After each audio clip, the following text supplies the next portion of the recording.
네, 우리가 수요 집회 또 주일 소그룹 성경 공부에서 누가복음을 읽어 나가면서 또 동시에 매일매일 일일로 묵상 통해서 누가복음을 읽어 나가고 있습니다. 렉시오 디비나를 강력하게 권면해 드렸는데요. 렉시오 디비나는 성경 처음 이렇게 읽을 때가 제일 어떤 면에서 중요한데 천천히 성경을 읽으시는 중에 성령님께서 한 구절 혹은 한 절 혹은 한 장면을 집중하게 하시면 또 마음에 어떤 터치가 있다고 생각하면 그 말씀을 반복해서 묵상, 암송하고 가슴에 새기고 그 말씀을 끄집어내면서 생각해 보는 것이 렉시오 디비나의 특징입니다. 렉시오 디비나는 모든 묵상의 가장 기초입니다. 저는 모든 성도님들이 이 렉시오 디비나에 익숙한 그런 삶을 사셨으면 좋겠다 그렇게 생각을 하고요. 사실은 렉시오는 성경만 가지고 하지 않습니다. 설교도 사실은 그렇고 또 책을 읽으실 때도 마찬가지예요. 좋은 영적인 서적을 읽을 때 렉시오 디비나 하시면 됩니다. 또 설교 말씀 드릴 때도 마찬가지고 말씀 한 구절 이게 내 삶을 새롭게 할 수 있음을 믿으시기 바랍니다. 그게 렉시오 디비나의 기본적 원리라면요. 가끔 이렇게 말씀드리는 복음 관상 묵상은 조금 다른 방법의 묵상입니다. 오른쪽 뇌, 즉 상상할 수 있는 뇌를 사용해서 말씀을 사건을 설명하는 스크립으로 각본처럼 그렇게 생각해서 이 각본을 가지고 2000년 전에 펼쳐졌던 사건을 마음속에 묵상하는 거예요. 이번에 이제 묵상들 하시니까 한 두어 분이 이 복음관상 묵상, 가스펠 컨템플레이션은 어떻게 합니까? 이렇게 물어봤는데 가스펠 컨템플레이션을 하시기 원하시면 사실은 렉시오 디비나보다는 시간이 조금 더 필요한데요. 주로 어디에 좀 이렇게 포커스를 맞추시면 되냐 하면 오늘 같은 패세지 같은 경우에 지금 이 사건이 펼쳐지는 장소와 시간을 잘 유념하시면 묵상에 들어가실 수가 있습니다. 오늘 그 장소를 생각해 보면 장소가 대충 몇 군데죠? 세 군데죠, 그죠? 여리고 지나서 어떤 돌 감람나무가 서 있는 장면이 첫 번째 장면일 거고요. 거기서 이제 삭개오가 서성이면서 예수님 오시기를 기다리다가 나무로 올라가는 한 사건이 펼쳐지고 또 예수님께서 다가오셔서 삭개오를 불러서 삭개오를 나무에서 속히 내려오라고 명령하시면서 내가 네 집에 유하여야 되겠다 그러면서 또 시간이 많이 흘러가요. 본문 말씀에 설명되어 있지 않지만 그 돌감나무에서부터 어디까지? 삭개오의 집까지 최소한도 뭐 수분 혹은 수십 분 걸리지 않았겠습니까? 그리고 그 집이 이제 세 번째 장면이 되는 거예요. 예를 들면 제가 여기다가 이제 이 각본을 가지고 이 삭개오 사건을 연출하려고 그러면 세 세트가 필요하겠죠, 그죠? 여리고의 세트 하나 필요하고 여리고에서부터 집으로 가는 세트가 하나 필요하고 조명으로 사용하겠죠. 세 번째는 삭개오의 집에서 펼쳐지는 사건이 세 세팅이 필요하잖아요. 그래서 복음관상 묵상은 이 세 세팅을 가지고 한다 그렇게 생각하시면 돼요. 각 세팅에서 펼쳐지는 사건을 내 상상력을 사용해서 바라보는 거예요. 바라보면서 성령의 인도하심을 받는데 그 성령의 인도하심은 렉시오 디비나와 별 다르지 않습니다. 성령께서 어떻게 인도하시던지. 렉시오 디비나 복음관상 묵상의 특징이 있다면 맨 마지막에 이 묵상 이 말씀을 가지고 이 사건을 가지고 말씀에서 소개하시는 사건을 가지고 묵상한 다음에 보통은 이제 이런 패시지 같은 경우는 내가 삭개오가 돼보는 묵상이거든요. 복음관상 묵상은 마지막에 사건을 마친 다음에 예수님과 나와 이제 대화하는 콜로퀴라고 그러는데요. 서로 대화하면서 끝나는 게 특징이 있다. 그렇게 볼 수가 있겠습니다. 어떻게 됐든 시간을 좀 더 들이셔서 묵상하기 원하시는 분은 또 이런 패시지는 특별히요. 이렇게 사건 중심으로 쓰여진 말씀을 묵상하실 때는 말씀드린 것처럼 복음관상 묵상, 그러니까 상상력을 사용해서 펼쳐질 사건을 바라다보는 묵상을 하시면 좋은데, 두 가지 기억하라 그랬죠. 하나는 시간의 흐름, 그 다음에 하나는 장소. 지금 장소가 세 군데 있기 때문에 묵상을 세 부분으로 나눠서 하신다, 그렇게 생각하면 됩니다. 거기까지 말씀드리고 본문 설명드릴게요. 이 사건은 여리고에서 펼쳐지는데, 그러니까 사실 복음관상 묵상하실 분들은 기회가 되시면 이스라엘 한번 갔다 오시면 참 좋긴 좋아요. 제가 이번 가을에 뭐 이렇게 리크루트 하려고 그런 건 아니고요. 실질적으로 제가 이스라엘 처음 가봤더니 제가 상상했던 거랑 많이 다른 거예요. 좀 당황스럽더라고요, 사실은. 보통 복음관상 묵상할 때는 그 상상 속에 실질적인 어떤 문화나 이런 것들을 그려놓고 이제 묵상을 하는데, 특별히 제 생각했던 거랑 많이 차이나는 게 유대 광야였어요. 저는 유대 광야 보고 내가 교인들한테 이게 설명하는 게 완전히 뻥이었구나 할 정도로 제가 이렇게 사진 보고 뭐 이렇게 공부한 거랑 너무나 다르게 생겨가지고 당혹스러웠는데, 사해도 그렇고요. 사해가 굉장히 죽은 바다 이렇게 생각하는데 so beautiful, so beautiful, 휴양지 같은 멋진 그 바다인데요. 등등 이제 가서 이렇게 한번 경험을 하시면 유대인의 풍습이나 문화나 이렇게 성경을 보실 때 훨씬 장점이 있습니다. 여리고 그러면 어떤 생각 드실지 모르겠지만, 여리고 그러면 팔레스타인 땅에서 가장 비옥한 땅이에요. 팔레스타인이 굉장히 더운 사막 땅이거든요. 그런데 여리고는 요단강 근처에도 있지만 그 밑에가 오아시스예요. 그냥 여리고 안반의 밑에는 그냥 물이 흘러요. 가서도 이렇게 보면 물이 그냥 철철 넘쳐 흘러요. 근데 날씨는 덥고 물은 많고, 그러니까 너무나 좋은 과일들이나 이런 것들이 엄청나게 나는 거예요. 나무 같은 게 그냥 너무나 무성한 거예요. 다른 어떤 지역보다도 너무나 그냥 막 그린 색깔이 확. 그래서 지금도 여리고에 가면 세계에서 먹을 수 있는 모든 과일은 여리고에서 먹을 수 있는데 다 달다 그래요. 그 도시의 별명은 City of Palm Tree예요. 야자수의 도시, 야자수인가요? 종려의 도시, 그죠? 죄송합니다. 종려 나무의 도시, 그렇게 별명이 붙을 만큼 더우면서도 이제 물이 많아서 농작물이나 특별히 이제 과일들이 엄청나게 많이 열리는 곳입니다. 그러니까 주로 누가 살겠어요? 부자들이 사는 거예요. 특별히 예루살렘과 멀지 않기 때문에 예루살렘에서 뭐 권세가 있거나 뭐 포지션이 있거나 뭘 하거나 하는 그런 사람들이 주로 많이 부자들이 사는 데가 여리고예요. 그렇기 때문에 또 한편으로 오늘 본문 말씀 이해할 수 있는 게 있겠죠. 거기 뭐가 있었겠어요? 거의 뭐 두말할 것도 없이 일단 로마 정부에서 보면 거기가 강남이기 때문에 당연히 거기에 텍세이션 오피스가 가장 중요한 게 있었을 거예요. 그죠? 가난한 동네 가서 무슨 로마 정부가 돈 받아야 얼마나 받겠습니까? 그렇지만 여리고는 굉장히 잘 사는 데거든요. 거기에 텍세이션 오피스가 다른 데보다 더 중요하고 좀 큰 것들이 있었을 것이고, 거기에 그래도 이렇게 그냥 일반 말단 세리가 아니라 세리장이라고 하는, 아마 여리고에서는 그래도 가장 높은 세리 관리였을 것 같은 사람이 하나 있었다는 거죠. 그렇지만 이 사람은 사람들에게서 다 미움받은 거예요. 왜? 로마 정부 쪽에 있는 사람이니까. 로마 정부 밑에서 세금 받아서 자기 민족들에게 세금 받아가지고 로마에게 갖다 바치는 사람이니까.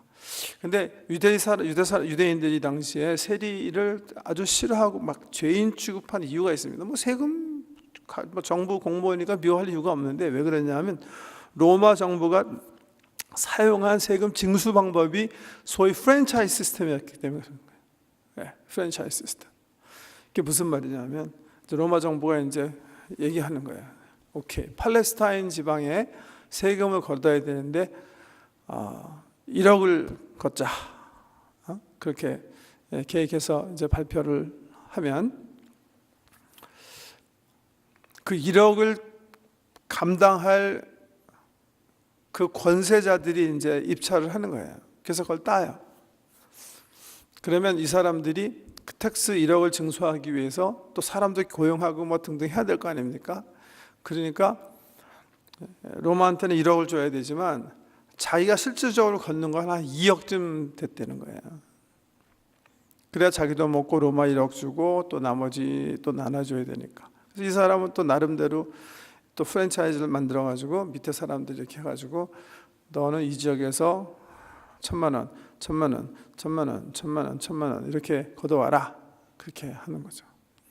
그럼 1,000만 원 또 예를 들면 이제 경상도 지역에서 1,000만 원을 걷어야 되는 사람은 거기 이제 경상도에 군이 만약에 10개면 또 10명 뽑아가지고 또 오케이 너희 100만 불씩 걷어와라. 그러면 좋은데 100만 불 걷어오면 본전치기 하는 거니까 안 되니까 그러면 150만 불씩 걷어와라. 이렇게 자꾸 불린 거예요.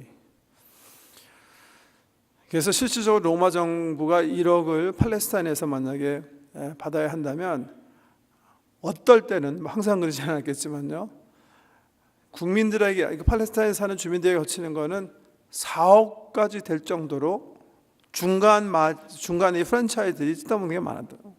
그래서 어떨 때는 실질적으로 4배나 불려지는 그런 경우도 있을 정도로 이 프랜차이즈 시스템 때문에 굉장히 증수되는 세금도 많았고, 그렇기 때문에 이 줄에 선 사람들은 다 세금을 뜯기는 사람들한테 다 도둑놈들이죠. 자기 민족을 등쳐가지고 더 많이 증수해갖고 로마 정부에 바치면서 중간에 슬쩍하는 사람. 그렇기 때문에 그 당시에는 세리라는 이름과 죄인이라는 이름과 몸을 파는 창기라는 이름이 거의 이렇게 동의어로 사용될 정도로 성경에 보면 나오잖아요. 세리와 죄인과 뭐 창기들과 뭐 이런 번갈아가면서 텀을 사용할 정도로 죄인의 대명사로 이렇게 사용되어진 겁니다.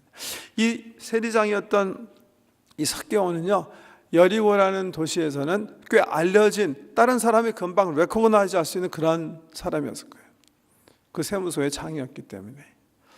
근데 이 사람이 들었겠죠? 뭘 들었겠습니까? 예수님께서 세리와 죄인들과 친구가 되어주신다는 말씀을 전해 들었을 거예요. 근데 이 말을 듣고 세리장이 삭개오가 내가 예수를 만나야 되겠다 아마 그렇게 생각한 연후에는 모름지기 이제 이 사람이 나이가 어느 정도 돼가지고 뭐 세리장이었기 때문에 돈은 좀 모았을지 모르지만 큰 부자라고 그랬으니까, 그런데 삶의 외로움을 경험하고 있었을 거예요. 아마 맨 처음엔 돈에 욕심이 나서 로마 정부에 빗대서 돈을 증수하는 세리장을 했지만 세월이 지날수록 자기 동족들에게 따돌림 당하고 모든 친구가 떠나고 심지어는 자기 친척들까지 자기를 외면하는 극도의 고독과 외로움 속에서 이 사람이 허덕이고 있을지 모르겠어요. 그러는 중에 자기 동료로부터 예수를 만나서 삶을 새롭게 했다는 소식을 듣고 일말의 소망을 가지고 살아가고 있었는데 소식이 들려온 거예요. 어떤 소식이? 예수가 여리고를 향해서 오고 계시다는 그런 사실이. 누가복음은요, 지지난주가 말씀드린 것처럼 9장서부터 19장까지가 참 아주 긴 한 10장 정도를 어디에 할애했다고 그랬죠? 갈릴리에서 떠나서 예루살렘으로 가는 여정에 포커스를 맞췄어요. 그래서 참 사복음서가 다 필요한 거예요. 요한복음은 주로 많이 예수님께서 잡히시던 전날 밤에 엄청난 지면을 할애해가지고 거의 뭐 6장을 거기 하루에 막 이렇게 할애했다면, 실질적으로 이렇게 요한복음 같은 경우는 갈릴리에서 예루살렘으로 걸어가는 동안의 기사는 거의 없어요. 근데 특별히 누가복음은 중간중간에 주께서 사람을 만나시고 사람을 부르시고 전도하시고 치유하시고 하나님 나라 세워나가신 일을 굉장히 자세하게 이렇게 기록되어 있는데요, 18장에 보면 그 전에 우리가 지난주에 16장 했죠. 16장에 뭐 했죠? 나사로와 부자 얘기했죠. 근데 부자는 지옥에 가 있고 나사로는 천국에 가 있고, 18장에도 또 한 부자가 또 하나 등장하는 거예요. 18장에 등장한 부자는 젊고 부자고 관원이에요.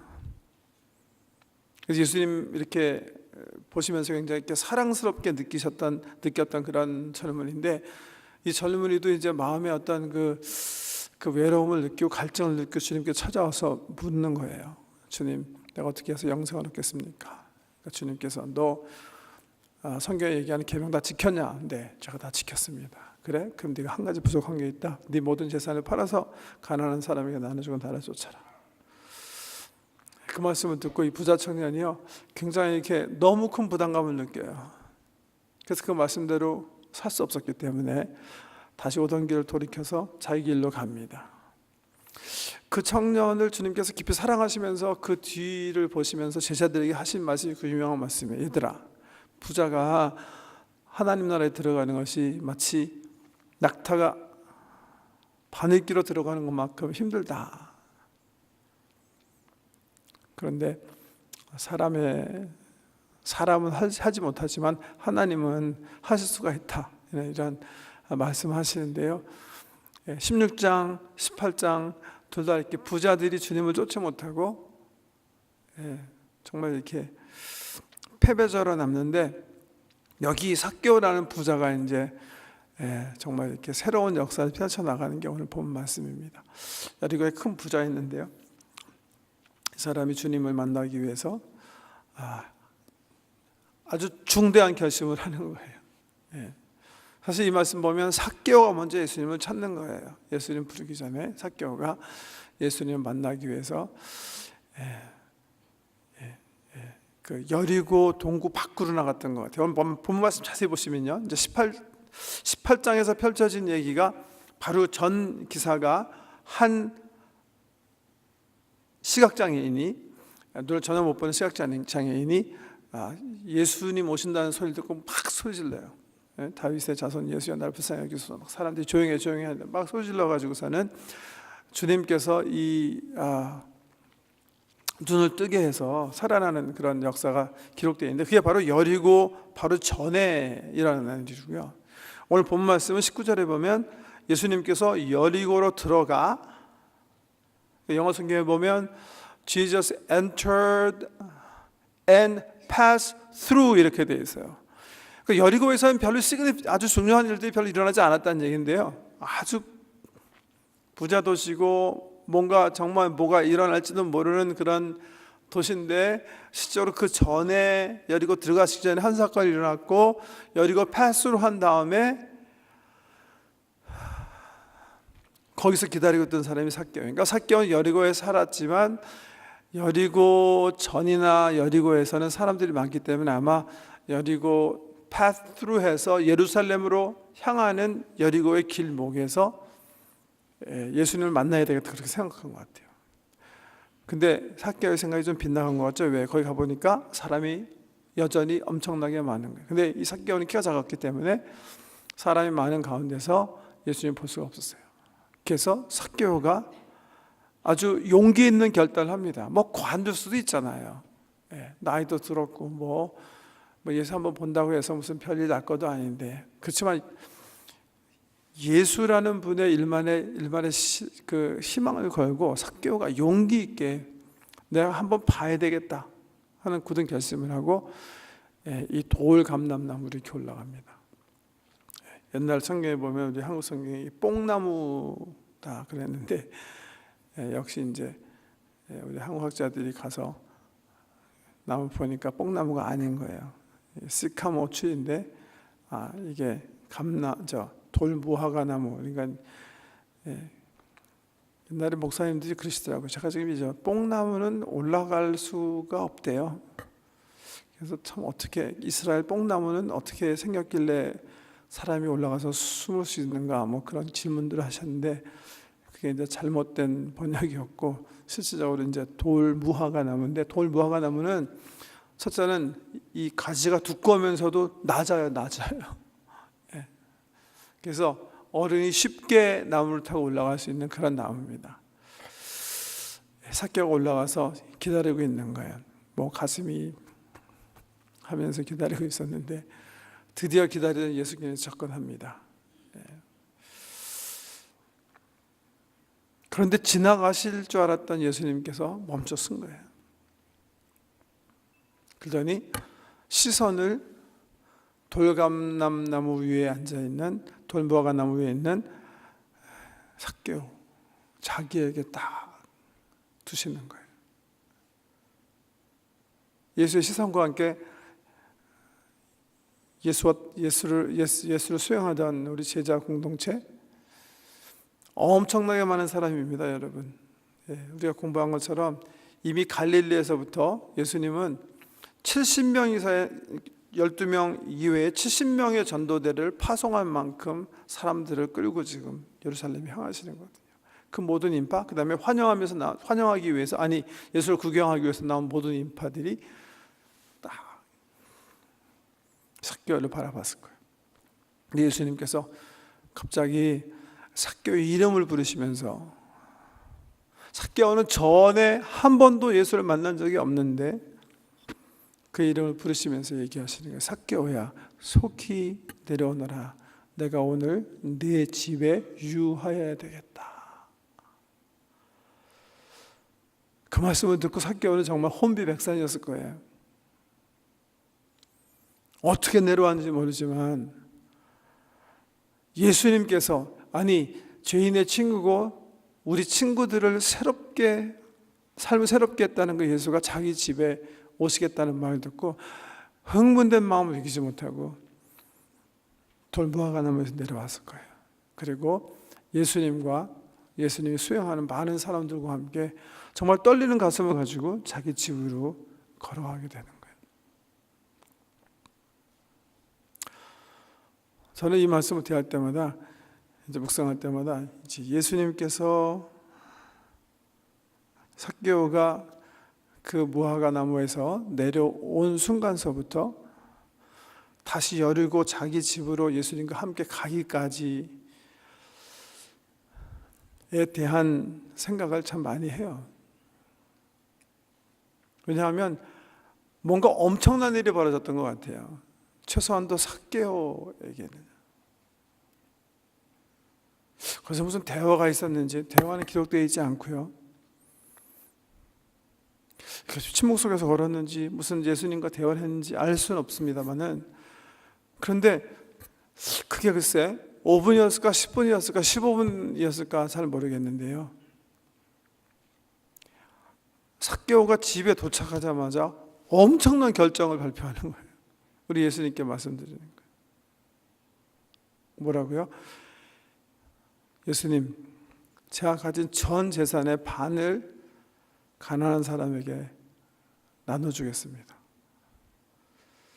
그리고 제가 다른 사람에게 도적질해서 번 거 있으면 4배로 갚아 그들에게 돌려주겠습니다. 그렇게 얘기하는 거예요.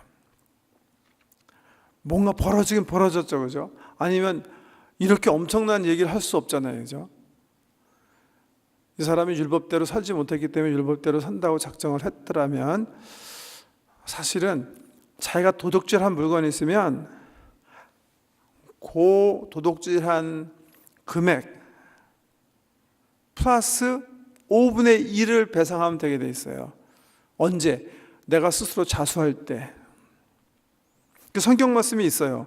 레위기 6장 5절 그리고 민수기 5장 7절에 있어요.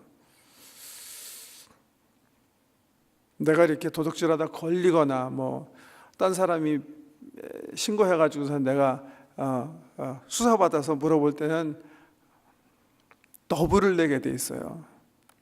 그건 출애굽기 22장 4절 7절에 각각 기록이 되어 있는데, 그런데 내가 스스로 내가 남의 물건 도둑질했는데 내가 정말 잘못했다 이러면 안 돼. 그래서 내 스스로가 그 사실을 밝히고 그 사람에게 손해배상을 할 때는 1배 플러스 20% 갖게 돼 있어요. 이게 성경의 가르침이에요. 그러지 않을 때가 또 하나 나와요. 출애굽기 22장 1절 말씀인데, 어떤 사람이 막 의도적으로 도둑질했어요. 계획해가지고 의도적으로 도둑질했어요. 근데 걸렸어요. 근데 사명 받으려면 4배로 갚게 돼 있어요. 근데 이 삭개오의 경우는 자기가 자수하는 거 아니에요, 그죠? 그러면 실질적으로 120%만 갚으면 율법의 법대로 그대로 깨끗해지는 건데, 막 여기서 과도하게 4배를 갚겠다 하지를 않나? 그 전에 자기 전 재산의 반을 가난한 사람에게 나눠주겠다고 하질 않나? 엄청난 편, 생각해 보세요. 큰 부자라고 했으니까 우리 토론토의 관점에서 이 온타리오, 캐나다 온타리오의 관점에서는 한 200만 불 재산이 있다고 치고요. 200만 불 가진 재산에서 반을 가난한 사람에게 나눠주겠다면 100만 불 나가는 거예요. 근데 거기서 끝나는 게 아니라 이 아저씨가 뭐라 그랬냐면 자기가 도둑질해서 번 돈이 있으면 그거의 4배로 다시 갚아주겠다 그랬어요.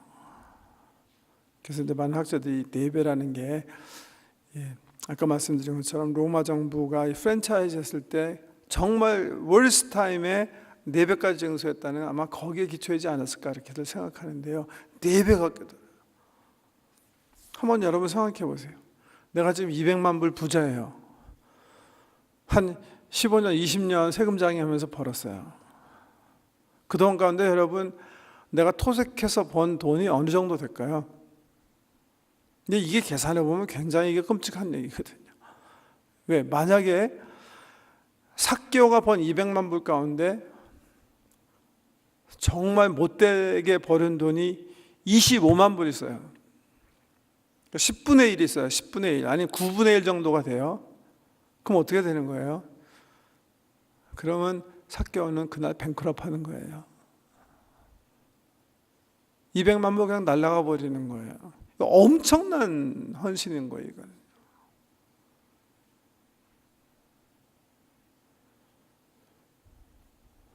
근데 예수님께서 그 말을 들으시고 삭개오에게 이렇게 얘기하세요. 이 사람도 아브라함의 자손이요, 오늘 이 사람 집에 구원이 이르렀느니라. 이렇게 얘기하세요.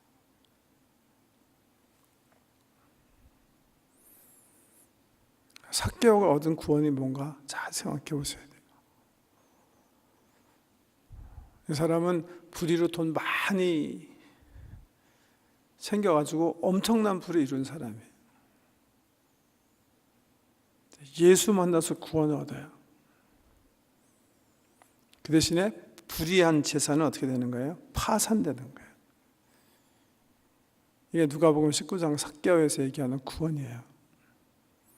이게 회개고요. 이게 하나님 나라 백성 되는 턴어라운드.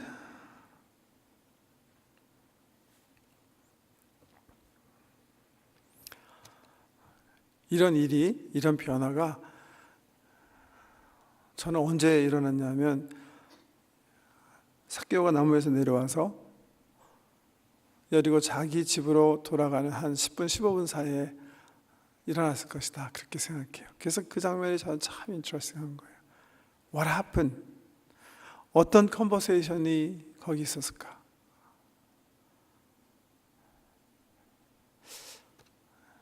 제 경험으로 미뤄봐서 혹은 성경에 나오는 이사야서 6장 말씀을 미뤄봐서 저는 아무 일도, 아무 대화도 있지 않았다고 생각해요. 이사야서 6장 보면 이사야가 선지자 노릇하면서 하루는 우시야 왕이 죽는 소식을 듣고 아마 가슴이 아파가지고 성전에 가서 기도했던 것 같아요. 이 장차 우리 유다 민족이 어떻게 될까 폼나게 기도하는데, 기도하는 중에 성전에 수룹 천사 날개에 가려진 하나님의 임재하심을 경험하게 됩니다. 그때 주의 종 선지자 이사야가 그 입으로 그 전까지는 신나게 설교하고 신나게 주의 말씀을 예언하고 왕들에게 하나님의 말씀을 전하고 백성들에게 주의 뜻을 전하면서 회개를 촉구했었는데요, 그 순간 주의 임재함에 들어갔을 때 그가 이렇게 얘기해요. 화로다 나여 망하게 되었도다. 나는 입술이 부정한 사람인데 내가 하나님의 영광을 배웠으며, 나는 이제 죽게 되었다. 나는 입술이 더러운 놈이었구나. 나는 죄인이구나. 깨닫는 것. 하나님의 임재하심 속에 들어가는 것은 이사야가 경험했던 것처럼 베드로가 베세다 바닷가에서 예수님께서 저쪽 가서 그물을 던져라, 왕창 고기를 낚고 와가지고서는 그 고기에 체하지 않고 주님 앞에 무릎 꿇고, 주님 저를 떠나 주십시오, 제가 죄인입니다, 그렇게 고백했던 것처럼 하나님의 임재를 항상 우리 삶 속에 나타날 때 우리 자신의 더러운 부분을 드러내고 우리를 하여금 오열하게 하는 겁니다. 삭개오는 그 오열을 경험한 거예요. 그 이사야에게 주셨던 은총, 베드로가 경험한 은총을 주님과 조용히 거리면서 경험하는, 아마 삭개오는 깨달았을 거예요. 주께서 내 이름만 아시는 게 아니라 나의 모든 삶 하나하나를 알고 계시구나.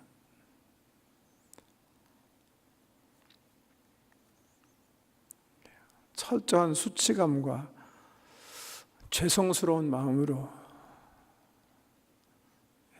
턴어라운드, 나는 더 이상 내가 살던 삶을 살지 않겠다 결심을 하고 자기의 모든 것을 주님 앞에 내놓고 정리하는 그런 삶을 삽니다. 그런 삭개오에게 주님이 얘기하시는 거예요.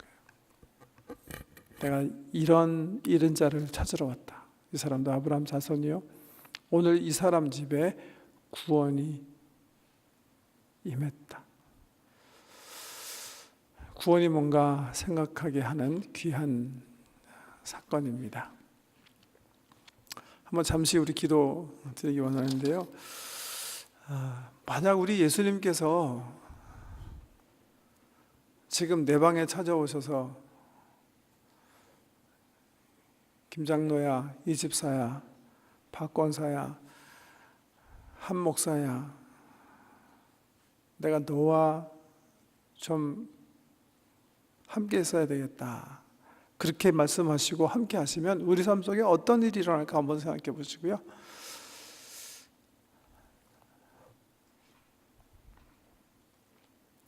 그 깨달음을 토대로 잠깐 1분이라도 기도한 다음에 마치도록 하겠습니다.